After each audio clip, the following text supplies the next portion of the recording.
This computer.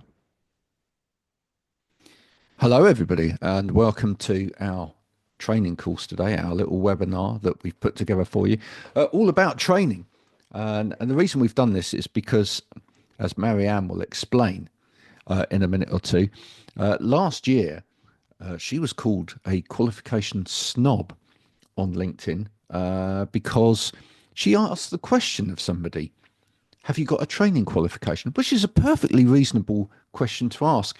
And a lot of you out there might be thinking, I'm delivering training.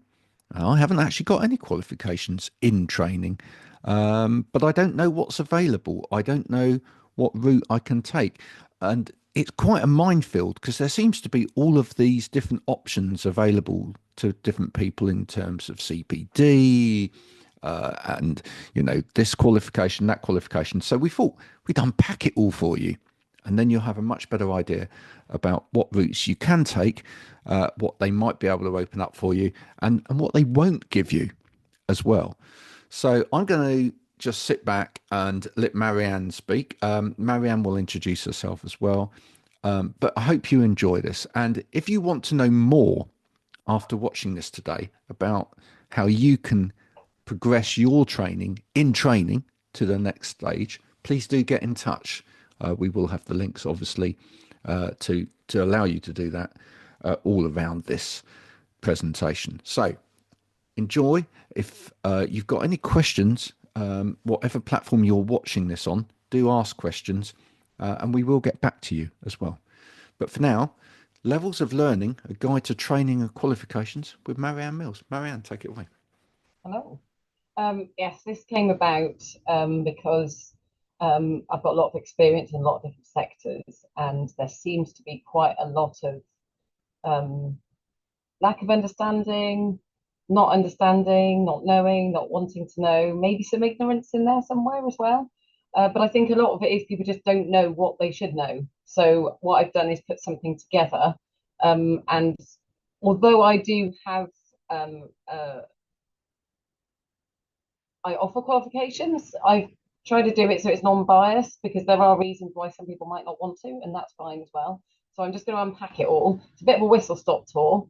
Um, so really, the main objective of this is just to look at some of the terms that are out there that people use. People hear them. I hear people use them, and I think, oh, that's not actually what you meant. That's not what you meant, or it's not what you thought you meant. Looking at different types of qualifications as well, because there's different types of ones as well. CPD, that word we hear a lot of. There's types, and why it's important. And then looking at awarding bodies as well.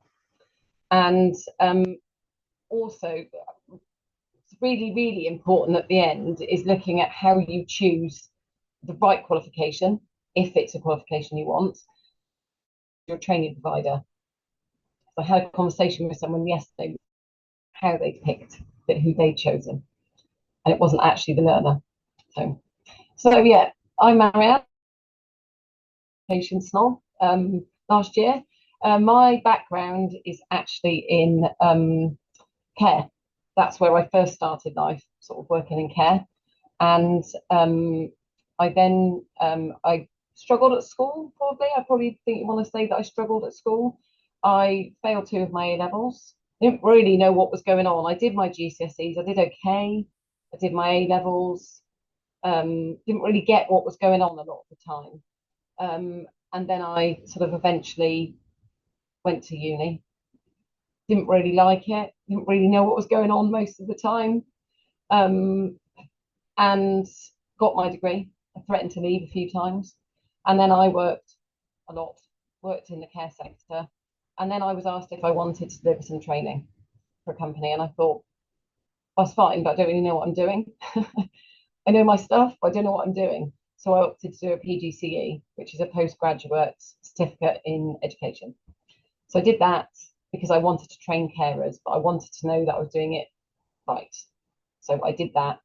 Circumstances with having children and stuff meant that I did that for a bit. And then I worked in college. I taught children with emotional behavioural problems. And then I worked in a school as well. I taught blind students, teaching all sorts of different things. And then I was doing some tutoring and I fell into doing teacher training, which I loved. And I think what it did, it got me to use my love of psychology and people and my teaching. And it was great because it then meant I was able to develop people. And then what I saw from that was that the people I had that I was training to be trainers and teachers um, had been doing it. Many people have been doing it a long time, that they have. But nobody has ever left me and said that was a complete waste of time. Everybody will take something from it because what they learn from that is that when you take a qualification and you then learn how to do something, whatever it is you learn how to do.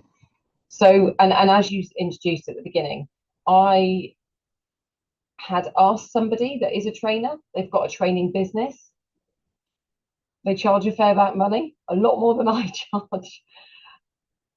Do you have any qualifications in training? It's a question actually people should ask. This person wasn't very happy about me asking that question and said that they've got lots of experience and their clients are very happy. I wasn't disputing that. I'm sure their clients are very, very happy. But I was asking the question, do you have anything to back it up? So they then didn't, to my face, but they called me a qualification snob. And I sat on that for a bit and I was a bit like, probably because I was called a snob at school, because I speak well. And I thought, you and I had a conversation about it. And I thought, you know what? If the cap fits, I'm going to wear it and the gown as well. Because I do hold high regard to qualifications, which isn't to say that I don't think experience isn't, and I'll look at that as well. But I do think that if there is a qualification to get and you can get it, then get it. You know, you owe it to the people that you're going to be training to get it, or teaching, or whatever it is you're doing if you're working for them. So that's a little bit behind that, really. So what I'm going to do is just look at some of the key terminology that's out there, and many of you will have heard these words, and maybe after this you'll get clarification that you were right, or maybe you'll think, oh, I didn't actually know that. So qualification. I'm going to ask you, Graham, what is a qualification? Do you know? Any idea what one is? If I say that, I'm going to plead ignorant and say it's something where you get a piece of paper from a or a PDF. Ofqual accredited body for the completing training. But maybe a qualification is anything where you get a piece of paper. Don't know. Well, I think a lot of people think when they've done a course that they've got a qualification from it. If they get a piece of paper, I think a lot of people think that piece of paper or PDF, because that's usually how it's sent now, is a qualification. But it may be, but it's probably not. So basically, what it is, it's a formal recognition of achieved learning. And I'll look at what you mentioned, the word Ofqual, which I'll look at in a minute, which I'll go through. So it's something that's formal. It's usually those things that we get that we probably don't like doing because it's got some sort of formality to it that usually you have to do some kind of exam or coursework or presentation or something at the end, or have observations. And that's probably why we don't like it, because there's an element of testing in there, which I'll look at in a minute, which is why it is good. Yeah, there's some kind of proof there that you've achieved a standard. A course, what's a course? Any idea? What is a course? Yeah. Well, I'd say a course is the bringing together of a set of learning or teaching with something that determines whether or not the learner has taken on that learning. It may, and it may not. So many of us out there have seen, I only have to look on certain platforms and people are offering training. or courses. I'm offering a course in this, an online course, which is always great. So an online course in this. I'm always a little bit skeptical as to what does that actually mean, and what credentials does that person have to do it. It's actually a structured program of learning, if we were to look at what it is. I'm And again, if somebody doesn't actually know what they're doing um, in terms of training, how to write it, how to put it together, it isn't necessarily going to be structured. Hi, Chelsea. Isn't necessarily going to be structured. It probably is going to be a load of stuff that's on a PowerPoint or on some kind of online platform that's a load of information. It may be, it may not. I'm not saying all of them are. It's just these are the things you have to sort of look at, because it seems to be a lot of people I hear, and you probably have heard as well, have a little bit of a side hustle, write a course on that and then sell it. And my heart just sinks because people go and pay, and then I'm trying to sell a qualification for probably not much more, and people don't necessarily want to. So again, that's what that is, a course. So training, any idea what that is? Go on, Chelsea. You answer that one. Hang on, you brought me into something halfway through, and I don't even know what's going on technically. I'm going through some words that people hear out there, and you'll have heard them, I'm sure. And that if people understand these words, it might help them make a decision about what they want and what they don't want, and when someone's trying to sell them something, Yeah. or when they're trying to look for something. So arguably, it's the process of imparting skills and knowledge. Yeah. And again, it's when you see, the qualification I teach, which has the word education and training in. Yeah. People aren't sure. Some people think college, school, training. Training sounds a bit nicer. It's a little bit kinder. And I think it goes along with that whole course bit. It's a course and it's training. It's not quite as threatening, but actually it still should be the whole lot thing about, I think you said, Graham, about actually assessing what people have learned, because far too often I see it where there's a course and I look at it and I go, how have you checked for learning here? You haven't. What you've done is you've put a PowerPoint together, you've told people stuff, and off you go. That's it. Yeah, arguably, you've sold sometimes. Yeah. Yeah.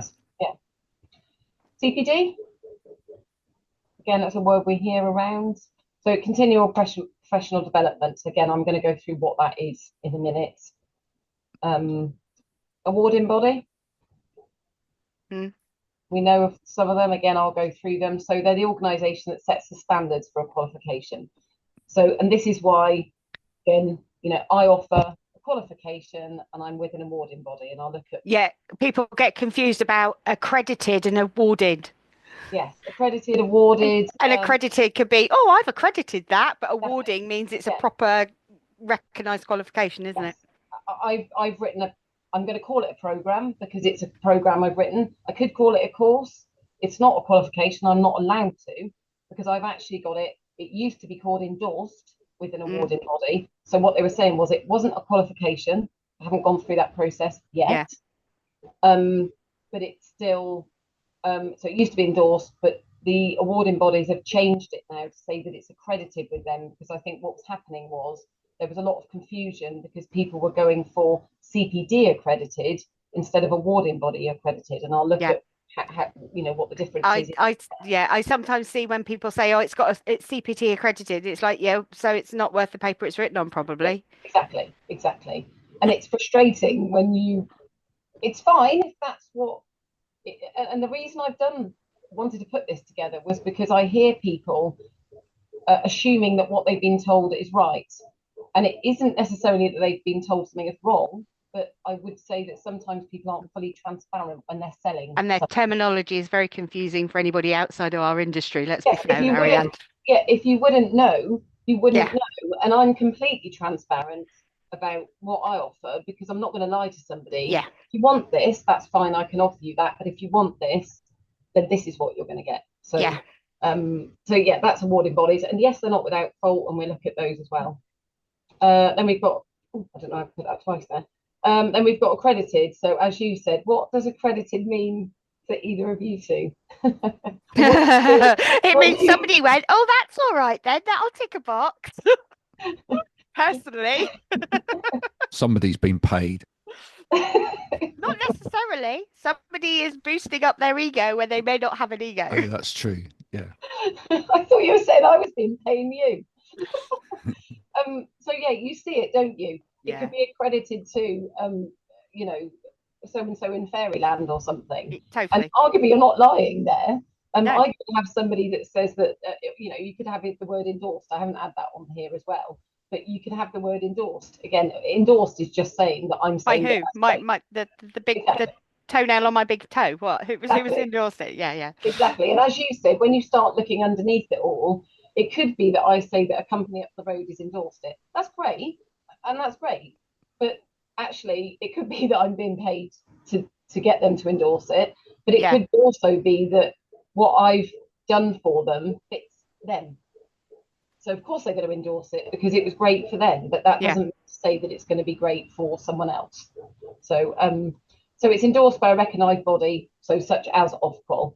I'm just going to use that one for example. So it means it's jumped through some the hoops. actual program. There's lots of hoops that have been jumped through to be able to get there, rather than just a course that I can knock a course up. You could probably do Oh, it. yeah. Right? You could do it. Many people could put one together, but it doesn't actually necessarily mean very much necessarily.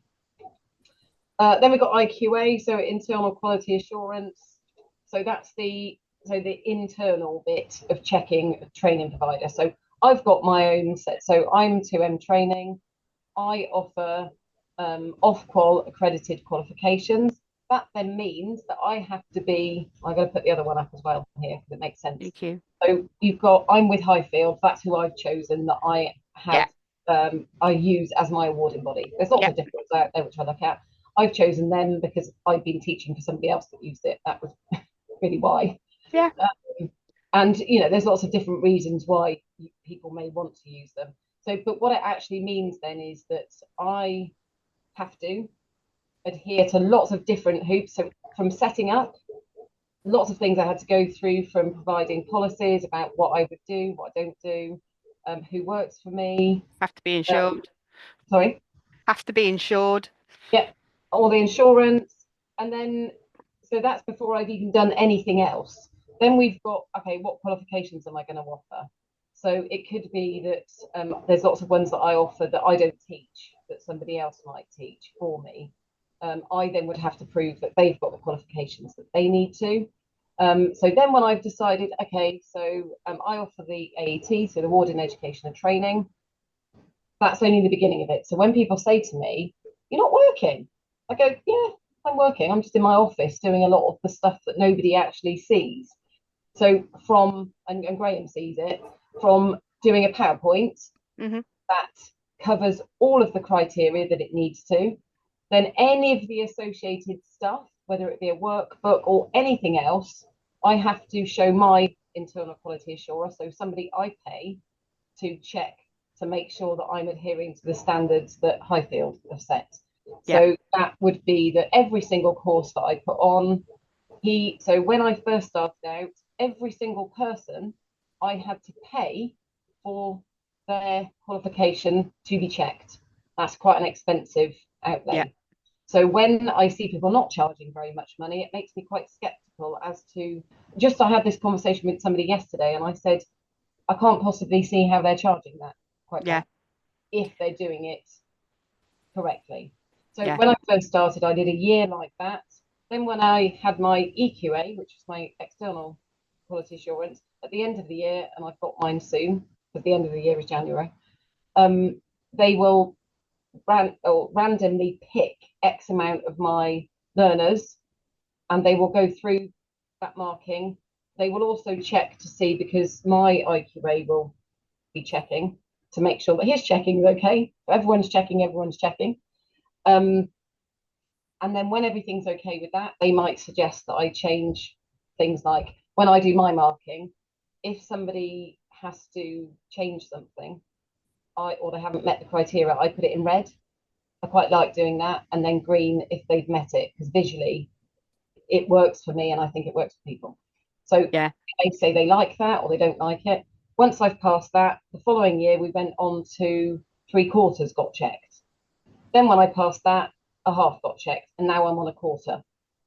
That then means that when I teach my learners, when they hand their work in to me, I can, when I've said they've passed, they passed. I have to do my bit, the other end, where I have to sign everything off. However, at any point in time, that can get taken off me. If I don't do what I should be doing, Yeah. then that could be taken off me, which is good. It's good if I'm not doing, because it then means that that teaching that I'm doing or anybody else is working for me, anybody can be sure, as you possibly can, that what that qualification said that it would do or give that person is giving them that. I know that people are going to say there's issues with that. Of course there are, everything there's going to be, but something is better than nothing. I think any of us would agree, particularly coming from the care sector. Yeah. So yeah, I'm at the quarter stage at the moment. And is it a pain? Absolutely. The same with CQC, the same as anybody that's checking. We don't want this stuff. But also, as somebody with ADHD that probably leaves things to the last minute quite a lot of the time, it's actually a really, really good thing to have in place, because I know that I've actually got that structure in place. So I know that every single cohort that I put through, I know that my IQA is going to say, right, okay, I want whoever it is that they want. So he'll pick that. So I think it's really good because it makes you stay, on track, and it gives other people faith in you. Okay, so if I put this here, I think all of us have seen these words out there. What do they mean to you? Have you got a degree? Have got a degree? Diploma? Degree? I've got a degree. I've got a degree, got a diploma. Yeah. I don't have a degree. Yeah. Got diplomas, certificates, and training courses coming out of my everywhere. Yeah, and I hear people, and there's lots of talk. I've been joining in lots of talk about, oh, well, qualifications are all very well, but okay. So, and when you look on my website or on LinkedIn or whatever, you'll see the picture of me holding my certificates that I'm actually really proud of. I'm proud of my degree certificate because I had to do a lot of things to be able to get there. Do I think it means I know everything? Absolutely not. But it does say that, because that university, so I chose to stay at home in the end and buy a new car instead of going to Bristol, because actually in the end, the university then got, I forgot what it's called now, BPS approval.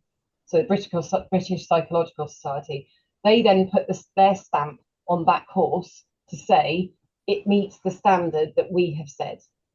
So anybody then taking somebody on to do any psychology job can say, yes, they've learnt X, Y, and Z.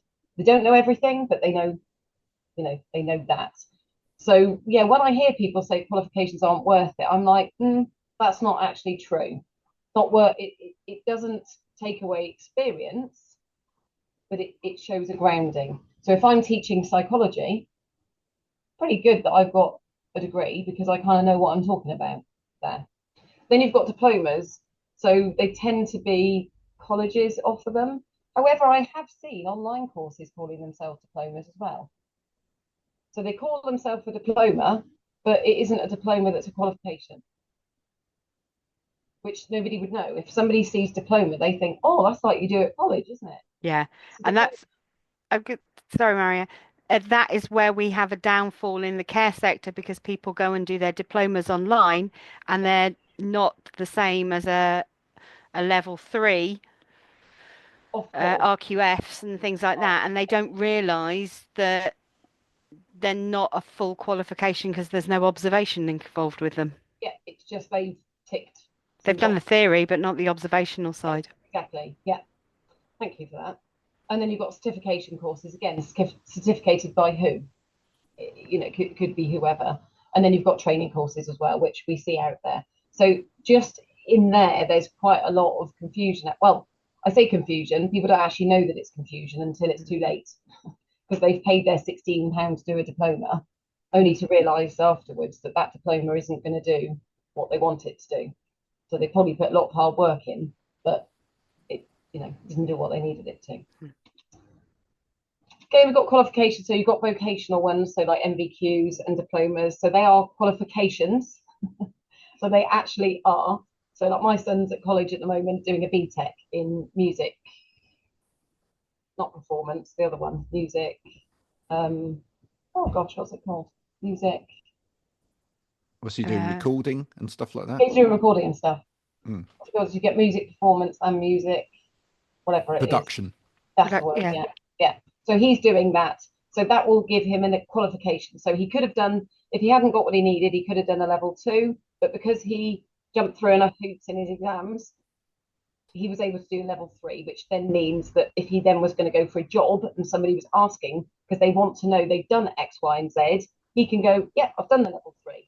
But if he hadn't, he'd have had to do, that level 2. Then you've got academic ones, so you've got GCSEs, A levels, degrees. So again, people choose different ones to go. I know my son chose a BTEC because for him, he's probably autistic, number dyscalculia. So for him, it works much better. It's much more practical, and there aren't exams involved. So they still have observations, as you were saying, but it's just they don't have that. It's less academic, which doesn't mean it's any less. It's just different for different people. Just a quick one on the BTECs, because that a lot of those are being scrapped as well, aren't they? Because they're being replaced by these T levels, which are coming in. And again, different colleges, different, and there will be that period of unsureness out there. Even me, I did a PGCE, so postgraduate certificate in education, and mine was a PSET, which was post-compulsory education and training, which I did because I didn't have a degree that was a core subject degree, so I couldn't do a secondary PGCE, which I'm quite pleased at. It just meant that they were teaching me how to teach rather than teaching a subject. And then you've got professional qualifications as well, such as chartered accountant, Bachelor of Education, registered nurse, PGCE. Think of any others? God, you could go on forever. Doctors. There's any of the ones that Physios.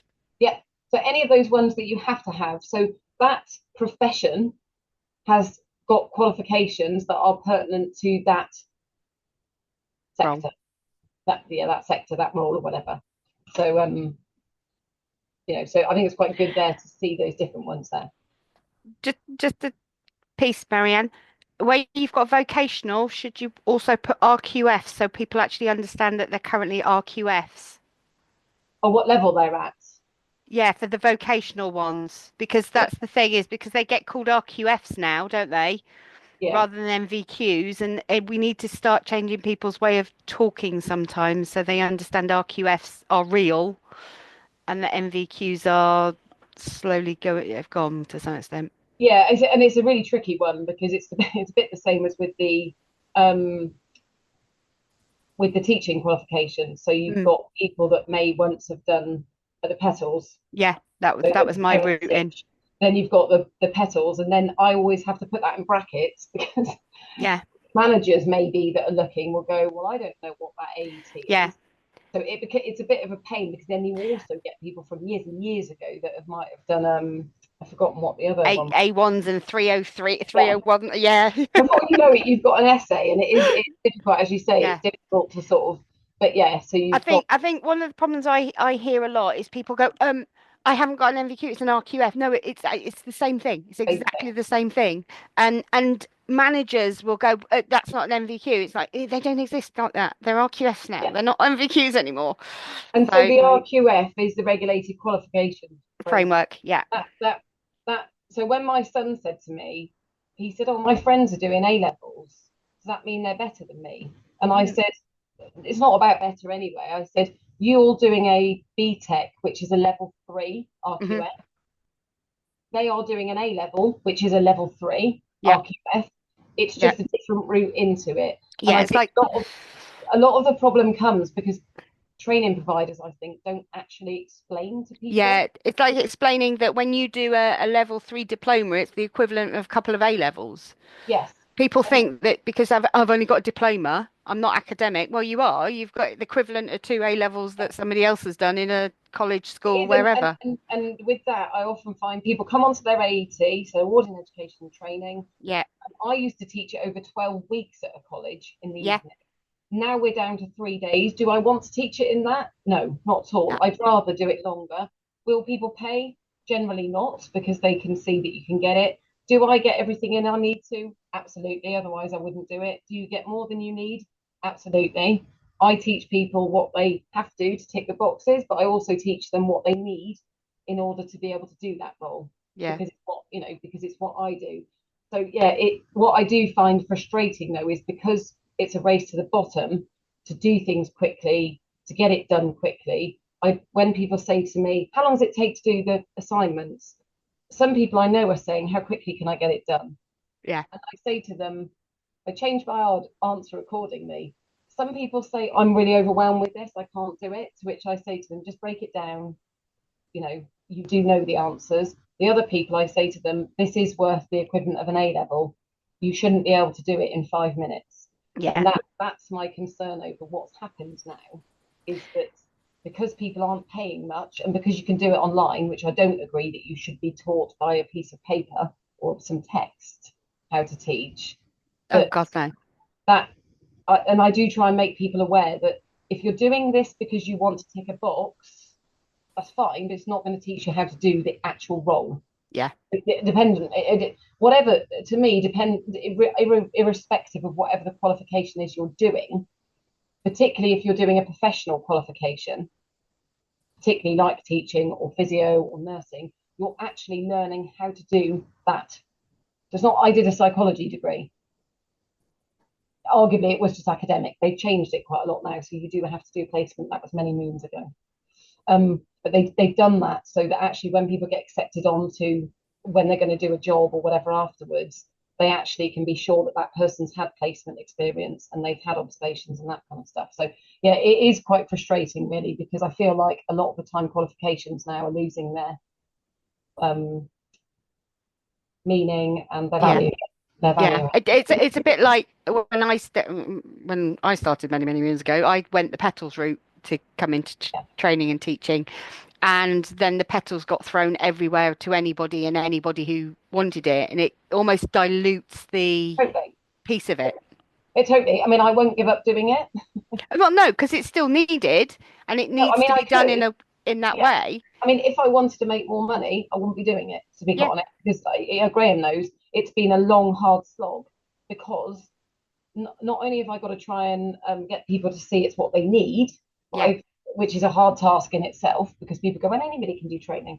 But Ugh. also, the other side of it is getting them to see that doing it face to face, particularly given that I spoke to someone yesterday and I said that if you've got somebody who has got a disability or is neurodiverse, they should be given the opportunity to actually do it in the way that suits them, Hmm. because arguably they're actually, they're not having, their needs being met. So it's very frustrating and it's sad, because I think it's not equipping people to do their job well. Because actually, part of doing your AT, your petals, whatever it was that you did, learning how you were taught is part of what you then take forward of how you teach.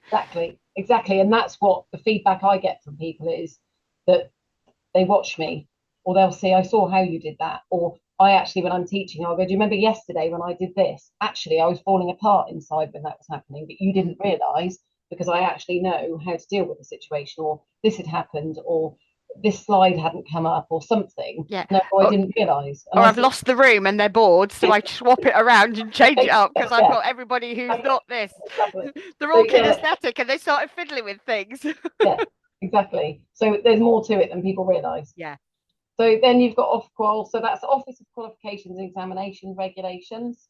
So it regulates qualifications. So it checks to make sure. So I'm looking at the moment, I've written a program. I'm calling it a program because that's what it is.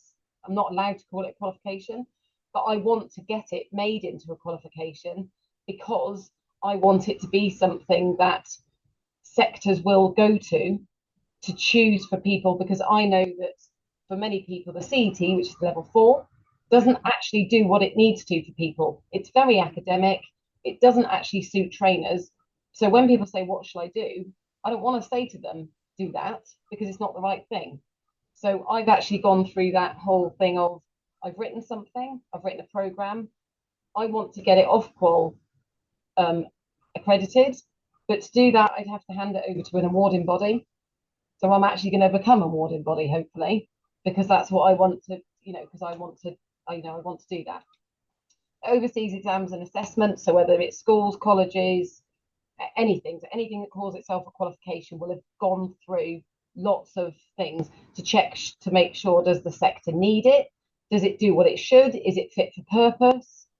And that's why I know that I've written something. So when I've had various people say to me, have you checked people need it? You want it? I said, I've been doing this for 7 years in my head.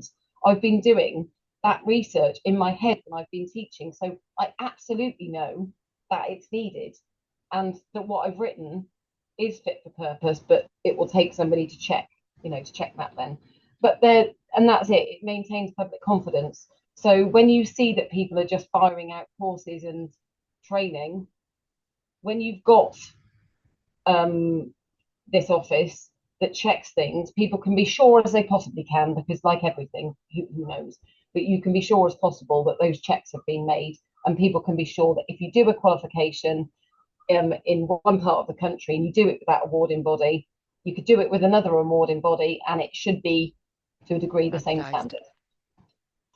So essentially Ofqual plays a crucial role in maintaining the integrity and quality of the education system. So take it away, like many people say, we don't need qualifications. Actually, we do, because I'm pretty sure that I don't want to be seen by a doctor that hasn't taken any qualifications. I don't want to be, thank you.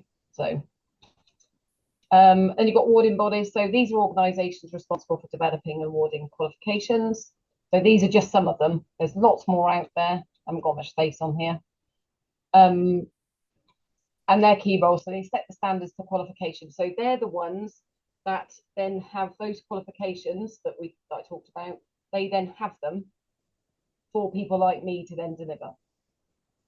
And then they develop assessments as well, so exams, coursework. So they set how they're going to be put out there and their standards as well. And then they award qualifications to learners. So I'm with an awarding body. I have to jump through all the hoops I have to. And then the awarding body. So I've got somebody that I've just signed off before Christmas. I had to wait because everybody was off for them to be able to say that they'd done their checks. So today I'm going to send the certificate to that learner because they've met those standards. But what it does, it ensures the quality assurance of that qualification as well. Why do they matter? They provide credibility and recognition, basically. So when someone says, I've got a qualification, someone might say to me, I'm a great trainer. So that particular person, I wasn't disputing that. But how do I know? If I wanted to actually employ her or I wanted to pay her a lot of money, I'd quite like to know somebody's got a qualification, because it's about that they've taken that time, particularly when you see that people are charging between £300 and £1,000 a day to deliver training. I charge £600 for somebody to get a qualification. They won't pay £600, which works out £18.50 an hour, to have me to teach them how to do it properly, but they will charge somebody £1,000 a day. It makes sense, really. And I know we're running out of time, so I'll be very, very quick with this. I'll quickly go over this one. But I was just going to say very quickly in there, because I think this is really important, and we saw that just towards the end of last year, what happens when it goes horribly wrong in the beauty industry. Yeah. When suddenly, you get a lot of people complain. Yes, because everybody starts panicking then, and then they all want to get qualifications. So we've got CPD, which I'll go through quickly. So it focuses on lifelong learning professionals. It's about staying up to date. It's about expanding expertise and enhancing skills. So CPD is a good thing. It's a great thing to have. It ensures professionals remain competent and relevant throughout their careers. It's great to have, but and these are some of the things. So it could be attending workshops. So I'll go through some of the ones here. Yeah, those things have to be CPD accredited. So they will have gone through some checks there as well. But what I want to say here is that it's good and it's great. And these are just some examples of companies, hear that word, companies as well, that offer CPD. So it's training that is CPD accredited, might not meet sector standards. So you may do something, it may be a train the trainer course, and it may be CPD accredited. That doesn't mean to say then if you go and work for a company that say, I need you to have the AET, you can say, oh, but I've done a train the trainer course. That company, particularly if they offer qualifications, so certain sectors will say you have to have a training qualification that is Ofqual approved. And that's why I say to people, don't get caught out. It's not bad, this stuff, but essentially somebody has just checked something, and some of them are better than others, and gone, yeah, that's great. And then they've taken money off that company. So I've just come up with this because it's really, I know I haven't got long, but this is just quite a good idea for people to see what they've got is worth. So this a Marianne hierarchy of needs. Yeah. At the bottom, you've got a training or course. So something that Graham, you, Chelsea, you, me, anybody can knock up a course, a training course. It's not actually worth the paper it's written on. Just getting ChatGPT to do one now. Exactly. And it's not worth the paper it's written on. It doesn't mean to say it's going to be bad. I often, when I put a training course together, if there is a qualification out there and there are what are called criteria out there, I'll use them. So even if I teach first aid, I'll still try and use them. But essentially, it still is just a training course. That's all it is, and that's scarily all the care sector will look for. Yeah. Then you've got CPD accredited. So arguably, CPD accredited, it's gone through some checks. Some companies are better than others that do the checks, but it comes slightly higher.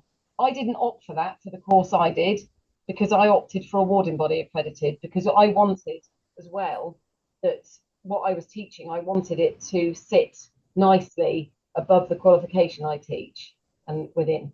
So I went through the route to get Highfield. So I had to, and Graham saw, they went through my PowerPoints, they went through to see if I said that there was an assessment, did it do what it said? And there's different levels of accreditation as well that you've got out there. And then you've got right at the top is Ofqual accredited. And I do say that's the pinnacle, really. That's the one that it's recognised, isn't it? That's why. It's recognised, it's gone through all those hoops. So when people say it doesn't matter, you've got to ask yourself those questions. What do you want from it? So, and then again, just finishing off here, so choosing the right provider. So, you know, do you need it to be accredited? Do you want it to be accredited? It's often not actually much more money. I know that I offer teacher training. People offer train the trainer, but actually when I look at it, theirs is actually more, because I offer a qualification and they might offer it for, I don't know, say £400 for a day or a day and a half. It's not worth anything. No. Look for expertise. So look for tutor qualifications. You know, I know that if someone comes to me, I can happily tell them. And I had a customer before Christmas said to me, God, you really know your stuff, don't you? Because I talked them through. I said, you can have the AET if you want, or I can teach you exactly the same stuff, just don't take the qualification if you don't want to. If it's out of your budget and you don't need it, I'm still going to teach you the same thing. Then support. So what support are you going to get? People know that if they come to me, I will support them afterwards, because it's my business. Maybe they pay a bit more than elsewhere, but I actually still will mentor them as well. And then does the course content match with the career goals? So I will speak to people and ask them, why do you want to do it? What do you want to do afterwards? And then when I teach them, I'm able to fit that as well. Not all training providers are going to do that. Many training providers, it's just about offering as many courses as they can. It's not about the people. I'm not saying all, it's not necessarily. Feedback, look at reviews, look at testimonials, you know, ask those people as well. Message them. I've done it before and said to somebody, do you exist? And can you tell me about this? And then just finally, so I'll ask you any questions in a minute, but also I'm always happy for people to ask me. I dealt with a company once and I actually was going to write some training for them and work for them. And because they were using a different awarding body, I contacted the awarding body and they weren't with them.